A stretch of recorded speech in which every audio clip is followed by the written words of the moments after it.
Assalamualaikum warahmatullahi wabarakatuh. Kali ini Bu Arum akan menjelaskan tentang proses pembentukan sperma atau spermatogenesis dan proses pembentukan ovum atau oogenesis, dan dilanjutkan dengan proses menstruasi dan kehamilan atau gestasi. Kita awali dengan spermatogenesis. Di buku kalian sudah dijelaskan bahwa spermatogenesis merupakan proses pembentukan dan pemasakan sel kelamin laki-laki atau sperma. Spermatogenesis berlangsung di dalam testis. Hormon yang berpengaruh di sini adalah LH sama FSH. Pada laki-laki, proses pembentukan sperma itu terjadi pertama kali pada masa pubertas, atau kalian mengenalnya dengan istilah mimpi basah. Proses pemasakan spermatosit atau proses membuat sperma itu kurang lebih butuh proses 2 hari. Jadi kalau mengeluarkan sperma setiap hari itu benar-benar nggak baik. Nah, di sini sudah baru tambahkan, bisa kalian tulis juga di buku kalian, bahwa tahapan pertama spermatogenesis adalah 1. Spermatogonium, dia 2N atau diploid. Ini kromosomnya ya. Dilanjutkan dengan satu panah, itu artinya dia membelah secara mitosis. Dia membentuk spermatosit primer, sama tetap ya, 2N atau diploid. Selanjutnya menyabang jadi 2, artinya dia membelah menjadi 2. Pembelahan menjadi 2 ini disebut sebagai meiosis 1 karena mengurangi yang tadinya 2N menjadi N dan N. Jadi dia terpecah. Selanjutnya ini menjadi spermatosit primer menjadi spermatosit sekunder. Selanjutnya spermatosit sekunder membelah lagi. Nah, satu spermatosit sekunder terpecah menjadi 2 panah menjadi spermatid, masing-masing tetap N atau haploid.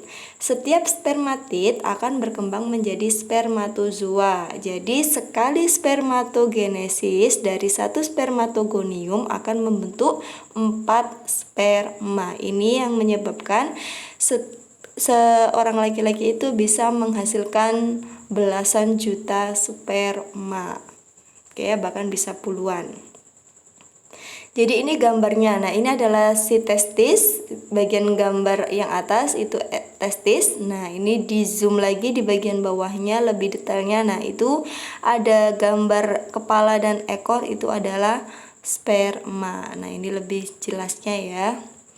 Selanjutnya di buku kalian, di sperma itu pada sel sperma dihasilkan kepala, leher, dan ekor. Nah, tadi sudah saya jelaskan ada kepala. Bagian kepala ini dilindungi akrosom. Nah, ini mengandung enzim hyaluronidase dan akrosin.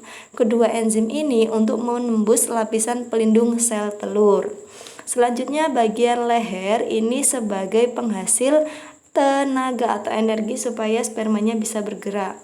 Ekor sperma itu untuk pergerakan sperma supaya dapat mencapai ovum.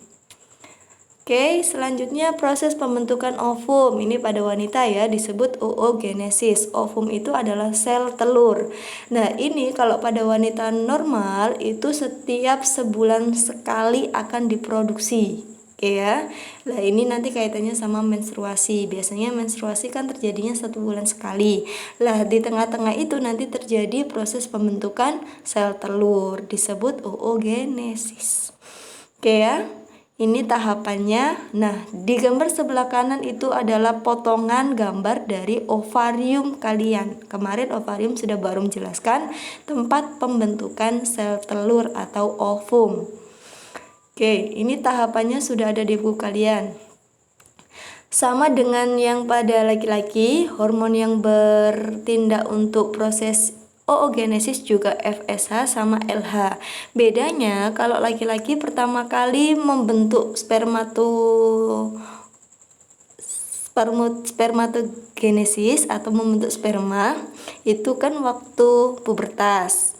Kalau pada perempuan itu proses oogenesis sudah dimulai sejak dia masih di dalam kandungan. Nah, itu ya, pertama kali usia 6 bulan, tapi baru membentuk oosit primer, belum menghasilkan sel telur. Oke, jadi tahapan pertama oogonium sama 2N membelah secara mitosis menjadi oosit primer. Oosit primer berkembang atau membelah menjadi oosit sekunder dan sebelah bawahnya itu badan kutub primer atau disingkat BP ya, biasanya singkat BP. Nah, oosit sekunder itu membelah menjadi ootit. Nah, sebelah bawahnya itu membentuk badan polar lagi. Jadi, badan polar yang di bagian bawah juga menghasilkan badan polar. Jadi, dihasilkan 4 kutub primer atau badan polar. Oke ya. Sedangkan ootit tadi yang akan menjadi ovum. Jadi, yang kita pakai itu adalah yang ovum. Jadi sekali oogenesis, wanita hanya menghasilkan 1 sel telur untuk 1 oogonium. Oke ya.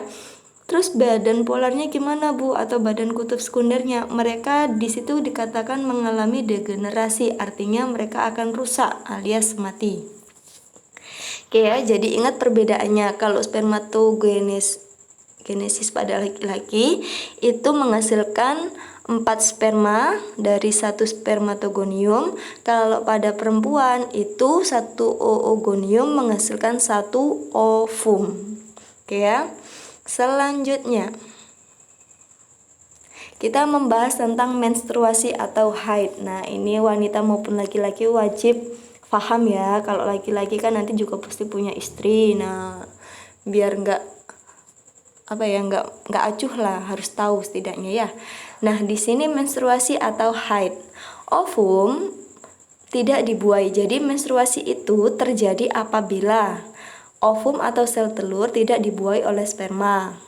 Dinding rahim yang telah menebal dan penuh dengan pembuluh darah akan rusak atau luruh.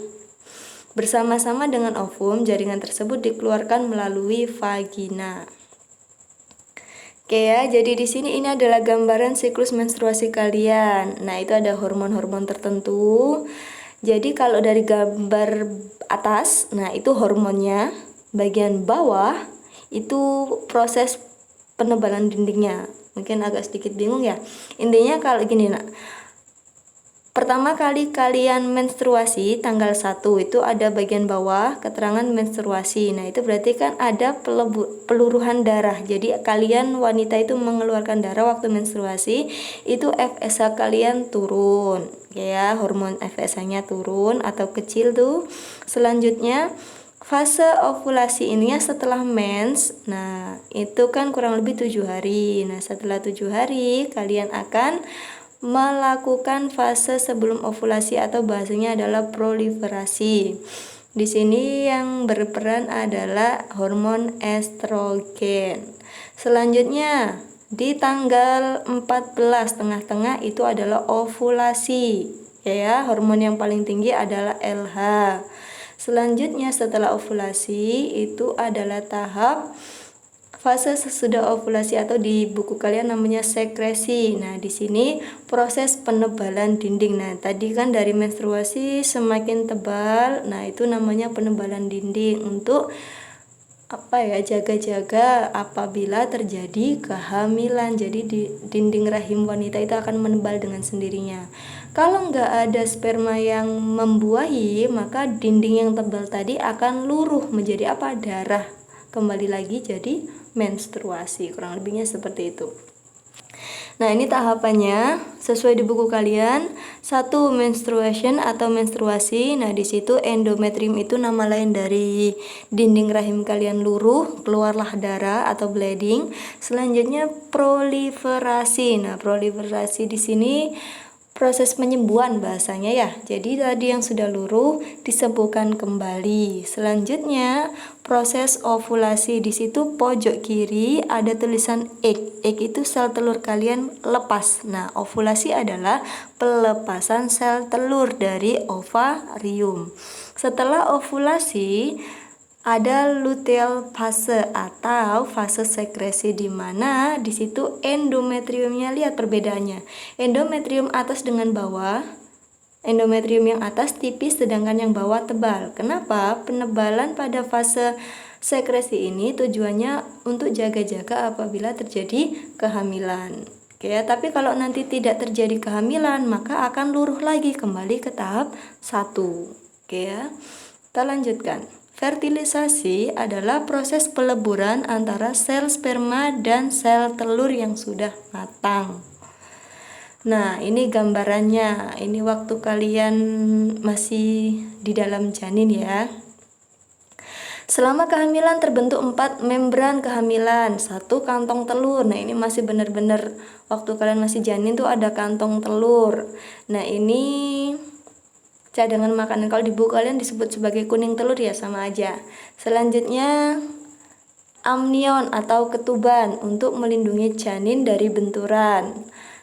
3. Allantois. Nah, ini akan berkembang jadi tali pusar penghubung ke plasenta. 4. Korion yang akan menjadi plasenta. Di sini plasenta itu tempat pertukaran makanan dan udara antara ibu dan janin. Jadi yang napas tuh ibu, tapi bayi atau janin itu tetap bisa bernafas melalui udara yang dibawa oleh ibu. Makanan yang dimakan oleh ibu juga akan tersalurkan lewat plasenta. Kalau lanjutannya, nah ini gambarannya. Di situ udah tertera keterangan plasenta. Nah, korion sac itu adalah kantong korion yang akan berkembang menjadi plasenta. Selanjutnya di situ ada kantong bening. Nah, itu namanya amnion sac atau kantong amnion atau cairan ketuban. Jadi itu air ya, air ketuban. Selanjutnya di sini ini tahapan bahwa bayi itu sudah mulai mengalami organisasi atau pembentukan organ. Oke, gestasi itu nama lain dari kehamilan ya. Pertama-tama lah itu masih dalam bentuk telur yang masih berkembang atau membelah-belah. Dari 1 menjadi 2, 2 menjadi 4, 4 menjadi 8 dan kelipatannya. Lalu terbentuklah, nah itu gambar ke-5. Nah, selanjutnya gambar ke-6, ke-7, ke-8, ke-9 dan ke-10 hingga sempurna hingga dia siap untuk dikeluarkan. Oke ya.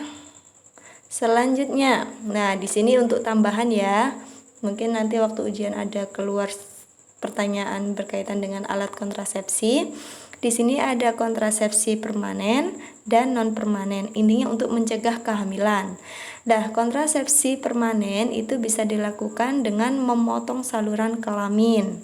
Ini berlaku untuk selamanya. Misal di Cina, kan di situ sudah padat penduduk, maka ada aturan bahwa nggak boleh punya anak lebih dari 1. Maka caranya gimana? Nah, kontrasepsi permanen memotong saluran sel kelamin baik wanita maupun laki-laki.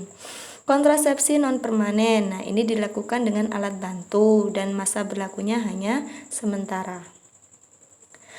Nah, di sini contoh dari yang permanen tadi, memotong saluran tuba falopi, namanya tubektomi. Jadi dipotong.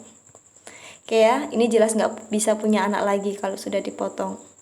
Selanjutnya vasektomi dari kata-kata fase. Nah, di sini vas deferennya dipotong. Nice. Jelas nggak bisa menghasilkan keturunan. Selanjutnya non permanen contohnya adalah pakai pil KB, susu, suntikan atau IUD, jelly atau tablet busa dan lain sebagainya. Oke ya, nah ini penyakitnya sudah ada di buku kalian juga, diantaranya konoro atau kencing nanah, chlamydia, sifilis atau raja singa, candidiasis vagina, trichomoniasis, kutil kelamin, herpes, HIV dan AIDS. Oke ya, nah ini adalah contoh gambar virus HIV. Dia menyerang sistem kekebalan tubuh. Oke, diakhiri, kurang lebihnya mohon maaf. Terima kasih atas perhatiannya. Wassalamualaikum warahmatullahi wabarakatuh.